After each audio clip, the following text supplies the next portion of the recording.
26 अप्रैल को दूसरे चरण का मतदान खत्म हुआ तो वहीं 13 राज्यों के 88 लोकसभा सीटों पर वोटिंग हुआ, मतदान डाले गए, लेकिन सबसे कम मतदान होने की जो खबर आ रही है वो बिहार यूपी में सबसे कम मतदान हुए, जिस वजह से वहां पे भारतीय जनता पार्टी का सीट फंसते हुए नजर आ रहा है। तो वहीं उत्तर प्रदेश में भी सबसे कम मतदान होने की संभावना जताई जा रही है। आइए बात करते हैं। नमस्कार, मेरा नाम विश्वजीत कुमार और आप देख रहे हैं वाक फॉर इंडिया न्यूज। बिहार में 26 अप्रैल के दिन दूसरे चरण के लिए मतदान हुए 5 लोकसभा सीटों पर, आपका किशनगंज, कटिहार, पूर्णिया, भागलपुर, बांका। तो वहीं जिस तरह से खबर आ रही है कि बिहार में 2019 से 2024 में मतदान परसेंटेज में गिरावट देखने को मिल रही है। दरअसल किशनगंज में 2019 में 66% मतदान हुआ था, जो 2024 में घटकर 64% हो गया है। तो वहीं कटिहार में 67% मतदान हुआ था 2019 में, जो घटकर 2024 में 64% हो गया है। पूर्णिया में 2019 में 65% मतदान था, जो 2024 में आपका ये घटते हुए नजर आ रहा है, ये 59% मतदान है। भागलपुर में 57% मतदान हुआ था 2019 में, जो 2024 में घटकर 51% हो गया है।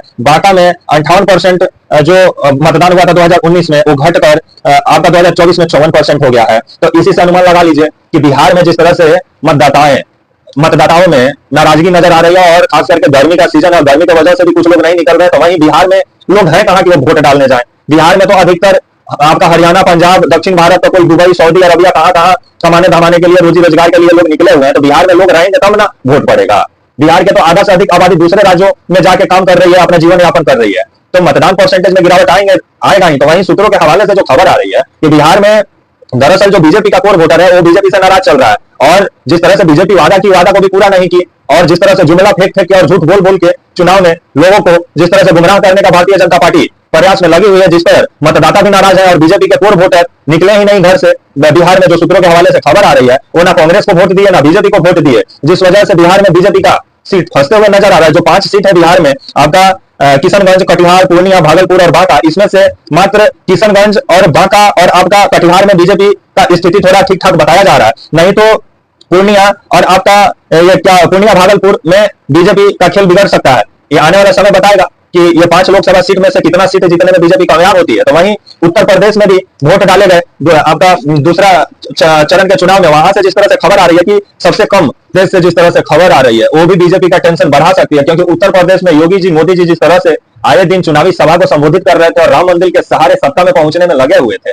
शायद जनता को राम मंदिर मुद्दा रास नहीं आया, इस वजह से शायद जनता घर से निकली ही नहीं, और बीजेपी का जो कोर वोटर है उत्तर प्रदेश में, वो भी घर से बाहर नहीं निकला, जो सूत्रों के हवाले से खबर आ रही है। जिस वजह से 8 सीटों पर मात्र 55 से 60% ही मतदान हुए उत्तर प्रदेश में, जिस वजह से उत्तर प्रदेश के 8 लोकसभा सीट में से आपका अमरोहा और आपके जो मेरठ और आपका जो ये मथुरा में सबसे कम मतदान हुए हैं, जहां मात्र 52% मतदान मथुरा में हुए हैं। तो वहीं सबसे अधिक मतदान आपका अमरोहा में हुआ है, क्योंकि अमरोहा में कांग्रेस के प्रत्याशी दानिश अली वहां से हैं, और वहां पे 51% मतदान हुए हैं। अमरोहा में सबसे अधिक मतदान अमरोहा में बताया जा रहा है। तो वहीं उत्तर प्रदेश के 8 लोकसभा सीटों पे जो मतदान हुए, कहीं कहीं जो पोलिंग बूथ से ये भी खबरें सुनने को आई कि कहीं जो ईवीएम मशीन है वो सही से काम नहीं कर रहा है, तो कहीं मतदान देर से स्टार्ट हुआ, और कहीं लाइन नहीं था, बिजली नहीं था, जिस वजह से मतदाताओं को काफ़ी समस्या हुआ, जिसकी वजह से वोटिंग करने में काफ़ी दिक्कत आई, कहीं कहीं से जो खबरें आई उत्तर प्रदेश से।